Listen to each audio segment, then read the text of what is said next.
Ustedes un poco tarde, pero ya estamos aquí. Venimos de Tehuacán. Bienvenidos al canal de YouTube. No se les olvide, por favor, ahí darle me gusta, su like y abajo la campanita. Píquenle, chinga, échenle la mano, puchen a la campanita ahí. Pero para los jóvenes que conozcan cómo ha sido la historia de la política y del periodismo. Antes se decía que para ser un hombre público completo, eso lo decía Rubén Darío, se podía ser al mismo tiempo político, periodista y poeta. Y los políticos revolucionarios, todos ejercían el periodismo. La imprenta era necesaria, porque ¿cómo difundían sus ideales? Bueno, el magonismo con Regeneración produjo la campaña de concientización más importante en la historia de México. Antes de la huelga de Cananea ya se distribuía Regeneración en Cananea. Y los que llegan a Cananea a organizar a los trabajadores son magonistas. La formación de cuadros para la transformación en la Revolución Mexicana la crearon los magonistas. Había magonistas en Cananea, magonistas en la huelga de Río Blanco, magonistas con Villa, magonistas con Zapata, en todos lados, periodistas. Es un noble oficio el del periodismo. También para que nadie se vaya a confundir que estamos en contra de los periodistas. No. Estamos en contra de este periodismo que se vende, que se alquila a empresas para sacar provecho.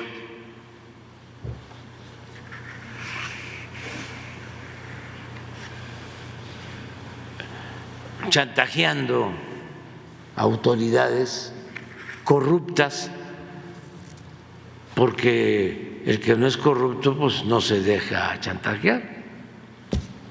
Pero como imperaba la corrupción, pues no había quien no se doblara.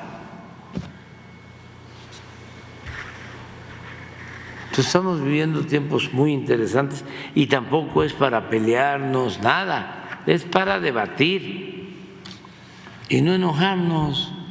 Tranquilo, no pasa nada.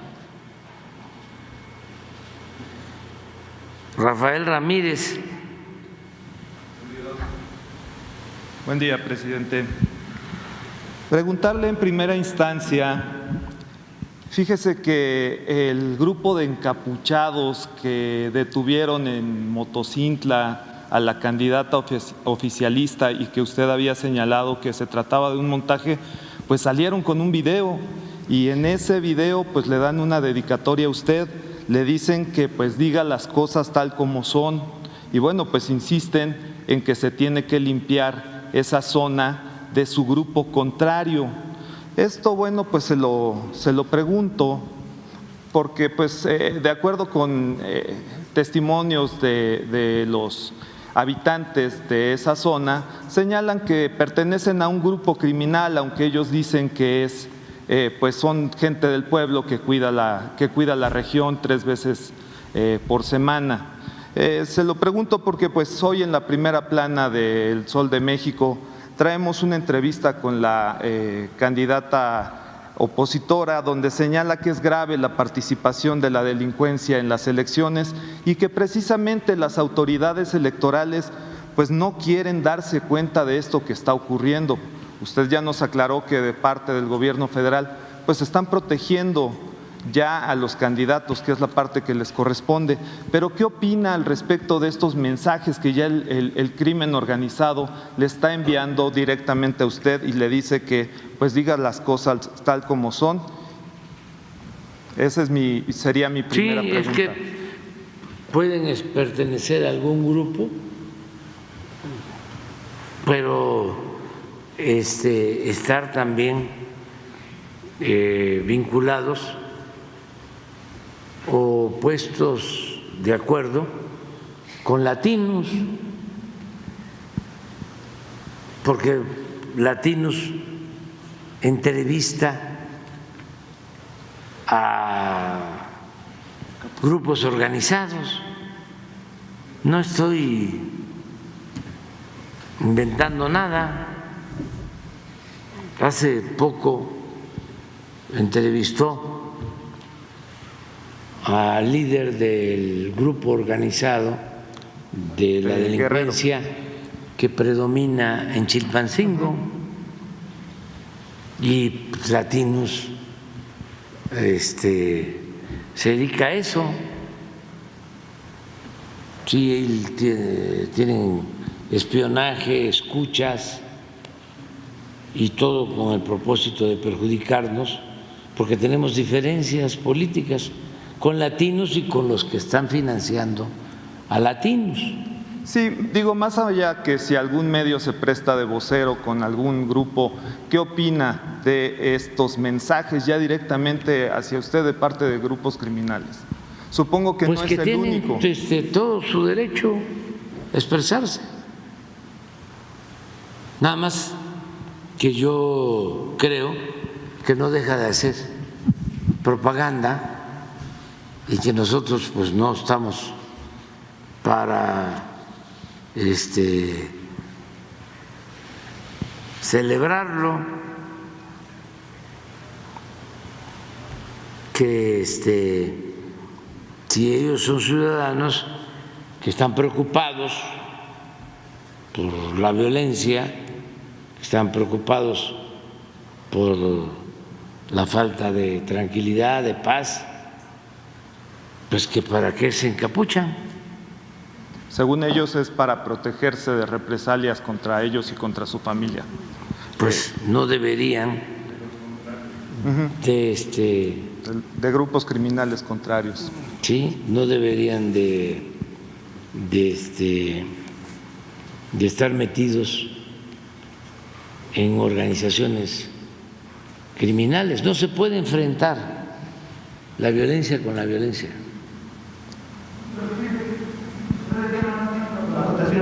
Después de que pasó este incidente con la candidata, sea un montaje o no, ¿su gobierno no ha considerado, por ejemplo, montar una mesa de paz, como lo ha hecho en otras regiones del país? Sí, ahorita sí. En Aguililla. Sí, ¿no? Lo hemos hecho. Lo hemos hecho. ¿En esa zona está? Sí, hay muchísimos elementos de la Guardia Nacional. No, pero me refiero a mesas de paz. ¿Secretaría de Gobernación no hace nada para dialogar con estos grupos? Se ha buscado la forma de llegar a acuerdos. Nosotros, la verdad, lo que exhortamos es a que no lleven a cabo actos ilícitos. Muy bien. ¿Sí? Eso es lo que hacemos. Y cuidar a la población civil. ¿Sí? Y no dejarnos intimidar por nadie. Deben ellos de entender que no se puede enfrentar la violencia con la violencia. Ya todos somos mayores y no es quítate tú porque quiero yo, ¿para qué vienes aquí si aquí mando yo? Presuntamente este grupo pertenece a un conocido cártel del Pacífico. Sí, es que antes… ¿Lo presionan a usted? No, porque no me dejo. Yo no me dejo presionar por nadie. Yo no establezco relaciones de complicidad con nadie. ¿Qué es lo que sucedía antes? ¿Por qué se complicó todo? Porque se protegía a unos y se perseguía a otros. En el juicio de García Luna, un testigo habla, primero que hasta se rieron en la sala, que uno que está de testigo dice que le comentó a su jefe, o su jefe le comentó a él: ¿para quién crees que trabajamos? Y que él le contestó: para García Luna. No, no te equivoques, no es así. García Luna trabaja para nosotros. Así estaba. Y los uniformaban como policías a los policías, mejor dicho, a los miembros de las bandas, les ponían uniformes para ir a atacar a las bandas contrarias. Eso no se puede permitir, pero existía esa estrategia, decir, vamos a limpiar y vamos a entendernos con una banda.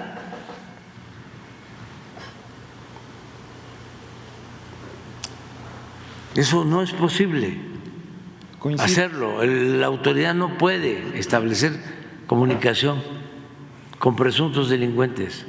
¿Coincide con la candidata opositora en que hay participación de la delincuencia en las elecciones y que las autoridades electorales no se quieren dar cuenta de esto?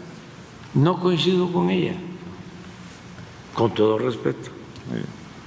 No coincido. O sea, las autoridades electorales están haciendo su trabajo, tan es así que los candidatos que solicitan protección a través del INE se les está dando protección.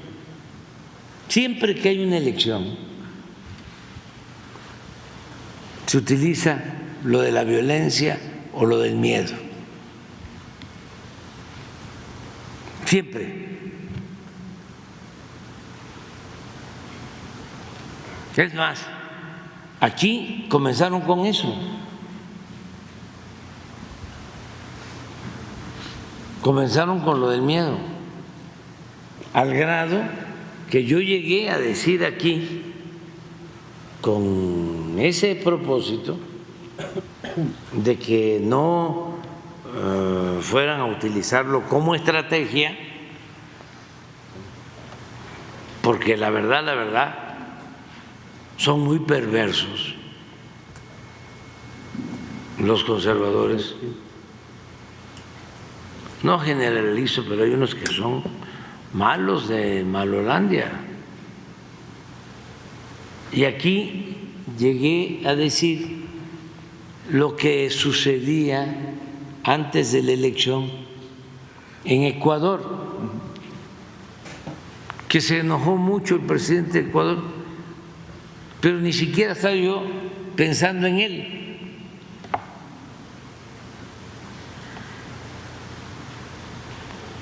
En cuanto a que empezaron a usar chalecos, ya después me dijeron, es que el único que llegó con chaleco fue él. Yo ni sabía. Pero lo que yo quería dejar de manifiesto es que se utiliza la violencia, no les importa a los perversos utilizar la violencia siempre y cuando sea para sacar provecho en lo electoral, en lo político.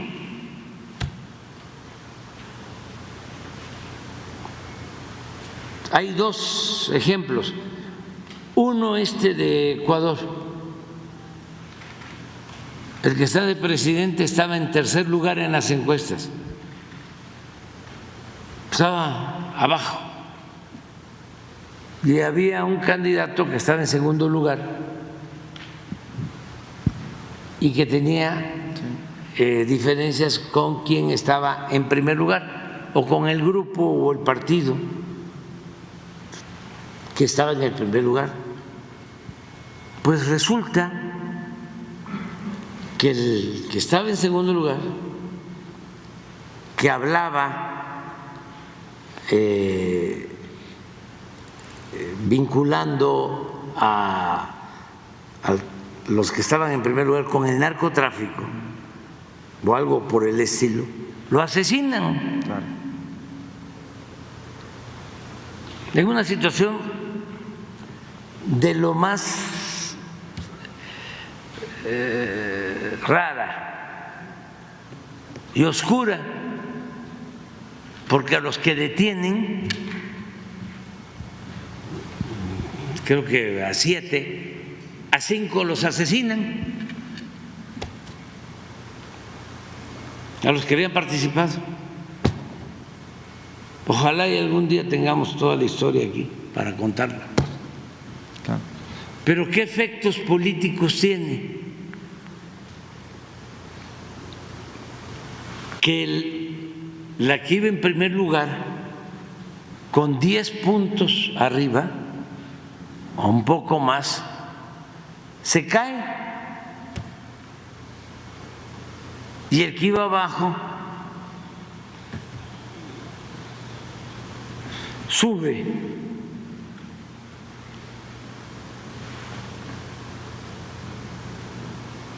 Eso fue lo que planteé. No culpé a nadie, pero sucede esta desgracia lamentable. Sigue la campaña, pero continúa la guerra del miedo. Hablando de guerra de Entonces, miedo, perdón, presidente. Vienen los debates y todos llegan protegidos, y yo imaginaba que llegaron todos, pero no, después me enteré de que nada más uno llegó con protección, ¿cómo le llaman a eso? Chalecos.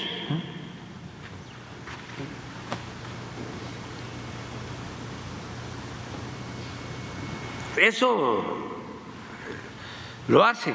Sí. Suele pasar y no es un asunto casual, tiene una repercusión política. Y el caso nuestro, pues es evidente, lamentable caso del asesinato del candidato Colosio. ¿Cómo asesinan al candidato Colosio, no se aclaran bien las cosas hasta la fecha.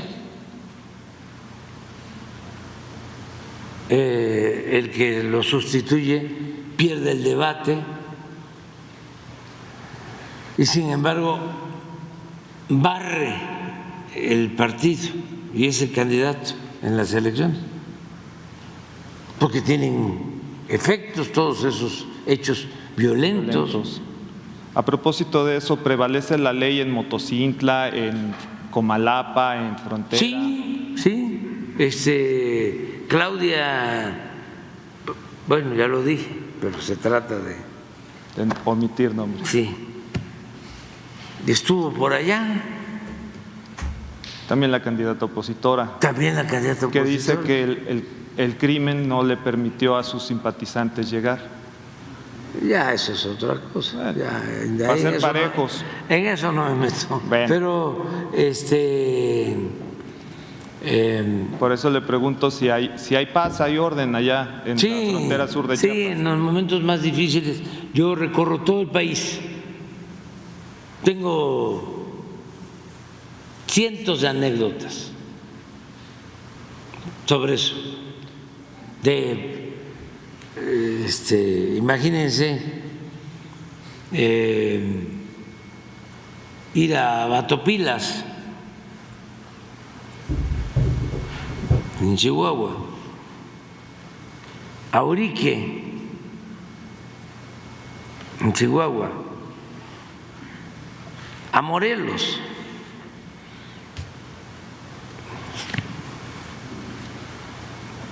en Chihuahua, al Fuerte, a Sinaloa de Leiva, a Choy, sin problema, a Badiraguato. Pero se porta bien el crimen cuando usted va para allá. Se porta bien el crimen cuando usted va para allá. Pero siempre. No es ahora. Iba yo a todos los pueblos, Matamazula. Tengo el orgullo de conocer todos los pueblos de México. Y no es para presumir, pero no hay nadie que conozca todos los municipios de México. Y si encuentran a alguien que conozca todos los municipios de México, me lo presentan. Y siempre a ras de tierra y respetuosos todos y sin guardaespaldas y sin carros blindados. Y claro que pues a veces, ¿no?, se encuentra uno con gente extraña, pero respetuosa. O sea, hay algo que se debe saber también. Las agresiones que se dan en el país por lo general se dan entre los grupos. Afortunadamente, aunque todas las agresiones y más las pérdidas de vidas humanas son lamentables, se respeta a los ciudadanos. Ya no hay aquello que decía Calderón, de que vamos a declarar la guerra y de una vez les informo que pueden haber daños colaterales. Afortunadamente, no hay daños colaterales. Presidente, aunque sentimos todas las pérdidas de vidas. Ya que hablamos de hombres encapuchados y armados en el país, en ciertas partes, en algunos estados, quiero preguntarle por qué no se han aprobado otras leyes como la Ley General de Seguridad Privada, que eso es lo que daría un marco, un orden a que ya no haya gente armada en ciertas partes. Recordemos que aquí ya se abordó el tema. El presidente del Consejo Nacional de Seguridad Privada señaló que el plazo para aprobar la Ley General de Seguridad Privada se venció hace 180 días, eso fue hace 2 años. ¿Considera usted que existe alguna condición adversa o algún otro interés para que no se expida esta ley? Usted el 20 de julio del 2022, junto con la secretaria Rosa Isela Rodríguez, se habían comprometido a que darían seguimiento a esta ley que ya se había discutido en el Congreso y bueno, pues no ha avanzado esta ley.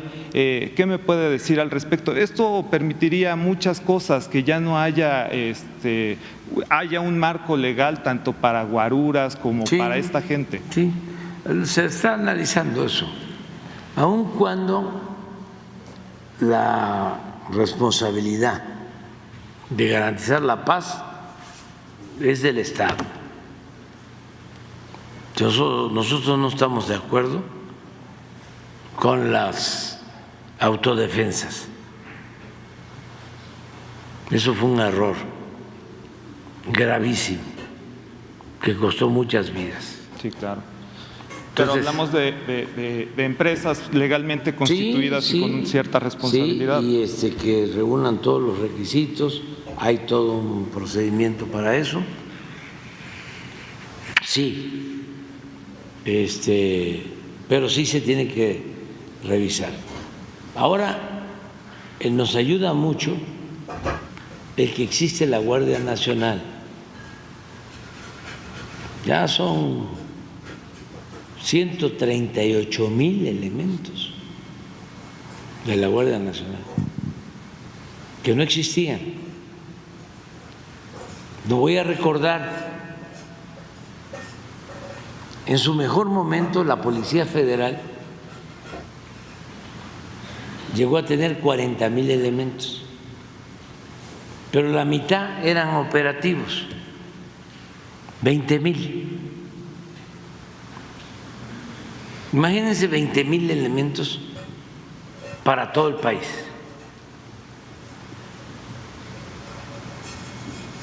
Iban a un lugar donde se agravaban las cosas, que ahí estaban un tiempo y luego los pasaban para otro lugar. Nunca hicieron cuarteles, los hospedaban en campamentos, a veces en la intemperie, en hoteles. No pagaban. No les pagaban a los dueños de los hoteles. Un desastre, porque había muchísima corrupción, mucha corrupción. La Guardia es otra cosa. La Guardia tiene ya alrededor de 400 cuarteles en todo el país, 138,000 elementos formados. Pero además, cuando solo existían estos 20,000 elementos de la Policía Federal, constitucionalmente ni el Ejército ni la Marina podían hacer labores de seguridad pública. Hacían labores de seguridad pública, pero violando la Constitución, porque no podían dedicarse a las labores de seguridad. Nosotros logramos que Marina y que Defensa nos ayudaran. Presidente, aquí yo sí quiero preguntarle una cosa que me queda la duda. La Constitución dice que las Fuerzas Armadas están para proteger de riesgos en el exterior a el territorio nacional y también pues a zonas de seguridad, llamemos plataformas, petroleras, etcétera. ¿Por qué ese afán, después de que usted había dicho cuando fue candidato en no utilizar al ejército y bueno, pues ahora pues a través de diversos recursos legales trata de legitimar el uso de las Fuerzas Armadas para pues que hagan tareas de seguridad? Primero, yo nunca dije eso. ¿Sí? Usted dijo que regresaría al ejército a los cuarteles. No, yo dije de que había que apoyarnos en las Fuerzas Armadas por una razón muy sencilla. ¿Cómo es posible que con la experiencia que tiene el Ejército, que tiene Marina, cerca de 300,000 elementos, con instalaciones, con equipo, no puedan ayudarnos en el problema que más preocupa a los mexicanos, que es el de la seguridad al interior? Cuando se estableció esta prohibición en la Constitución, eran otros tiempos. Nosotros veníamos de ser invadidos y lo fundamental era proteger nuestro territorio, la soberanía nacional.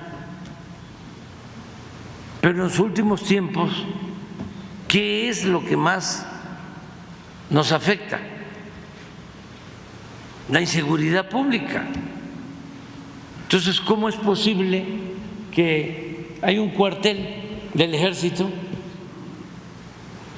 y en la esquina se está cometiendo un asalto y no pueden intervenir los elementos del Ejército?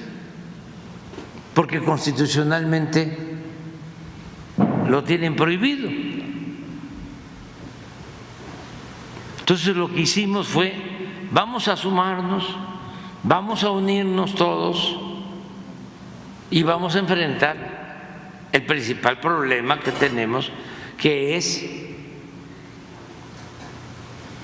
en materia de seguridad, la violencia, porque el principal problema que teníamos era la corrupción. De la corrupción se derivaba el problema de la inseguridad.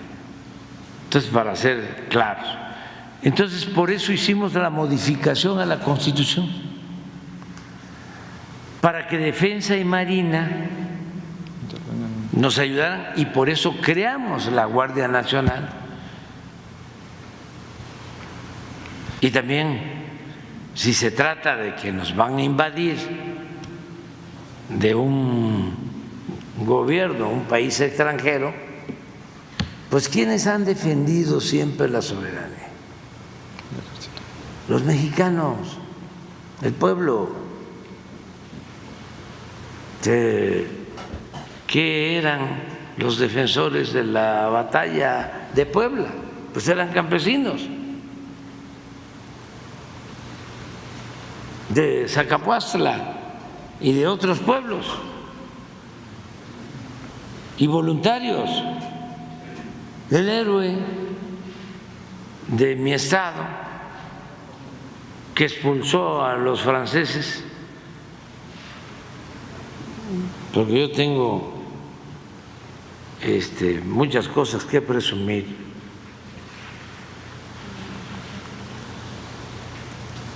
En Tabasco no hubo presencia de los franceses. porque antes de Puebla, el 27 de febrero, los derrotamos, bueno, nuestros antepasados, y el que encabezó el movimiento para la defensa de la patria era un comerciante, Gregorio Méndez Magaña. Es nuestro héroe de la época de la Reforma.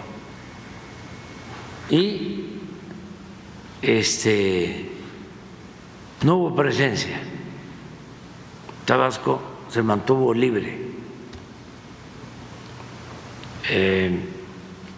Entonces, no necesariamente se defiende la patria con militares. Todos estamos obligados a hacerlo en caso de emergencia. Pero además vivimos en tiempos de paz y sí nos importa mucho la experiencia de las Fuerzas Armadas, nos han ayudado bastante. Y por eso además estoy proponiendo, en contra de mis adversarios, los conservadores, que son muy hipócritas, porque primero hay que militarizar, mano dura, nada de que abrazos no balazos. Y luego, cuando propongo, a ver, para que se mantenga la disciplina y no se corrompa la Guardia Nacional como sucedió en los tiempos de Calderón con García Luna, vamos a dejar la Guardia Nacional dependiendo de la Secretaría de la Defensa. Ah, no, estás militarizando.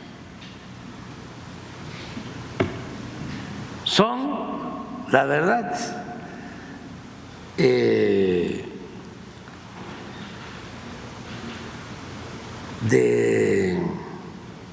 risa.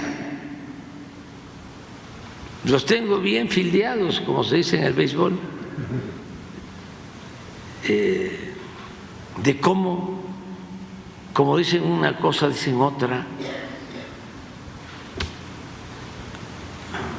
Y es la hipocresía. Al final, todo termina con el hecho de que su verdadera doctrina es la hipocresía. Y no los convences con nada. Por eso mi consejo es, si vas a discutir con un conservador fanático, no pierdas tanto tiempo. Es nada más de decirle, sigue tu camino, ahí la llevas, vas muy bien. Si se trata de un joven, es otra cosa, a ese sí, dedícale tiempo. Si se trata de una gente humilde, dedícale tiempo. Pero estos aviondos ya no, ya es muy difícil. El otro día me platicaba una señora que en el 2006, creo, cuando empezaron con la campaña de que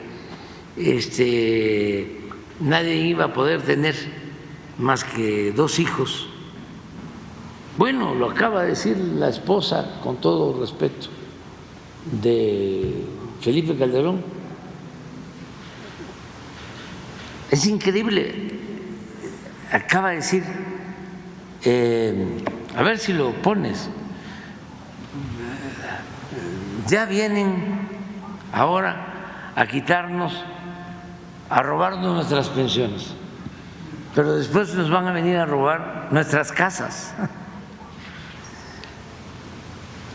Y creo que dice así algo de que después nos van a robar a nuestros hijos. Pero esto es de hace unos días. Pero lo que me recordaba mi amiga era del 2006, que estaba la campaña a todo lo que daba, que nadie iba a poder tener más que una casa, que no se iba a poder tener más de 2 hijos, que se iban a cerrar los templos. Entonces, que increíblemente una gente buena, católica, como ella, que iban a la misma iglesia, llegó un día espantada porque le habían dicho, no sé si en la iglesia o en algún lugar, de que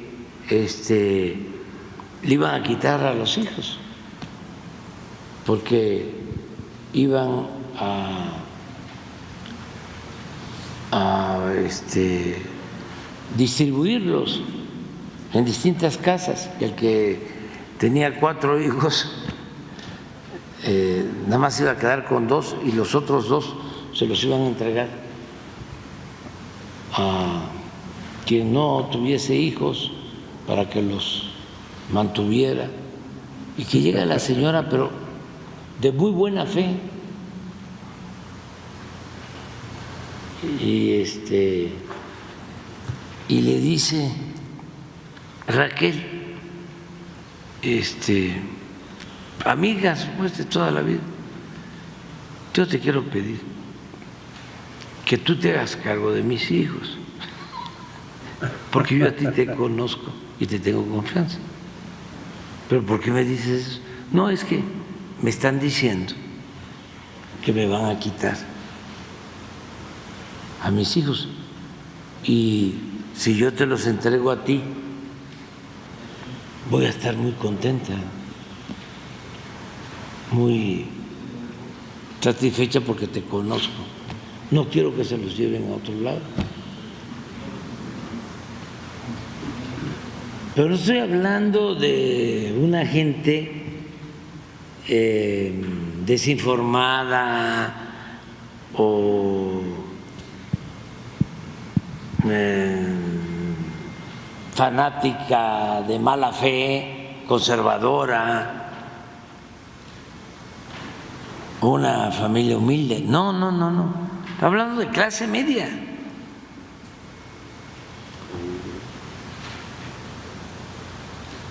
Entonces, sí,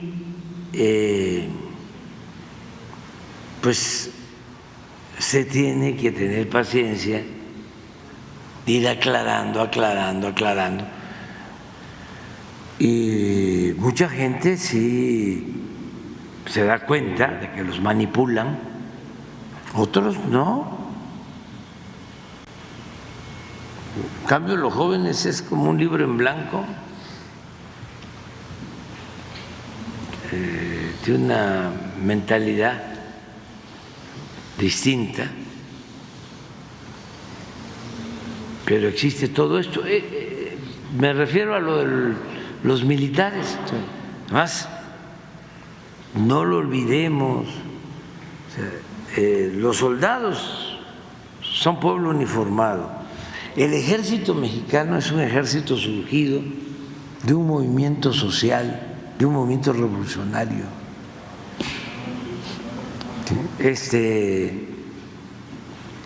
Los marinos igual. Y ahora también, para información, y no a partir de que llegamos nosotros, sino desde antes, nada más que con nosotros se ha reforzado más, en todas las escuelas militares se trata el tema de los derechos humanos, de no abusar con el uso de la fuerza. O sea, es una formación distinta y hay que irlo aclarando. Yo estoy muy contento, muy satisfecho con el apoyo que he recibido de las Fuerzas Armadas. Presidente, hablando de las instituciones,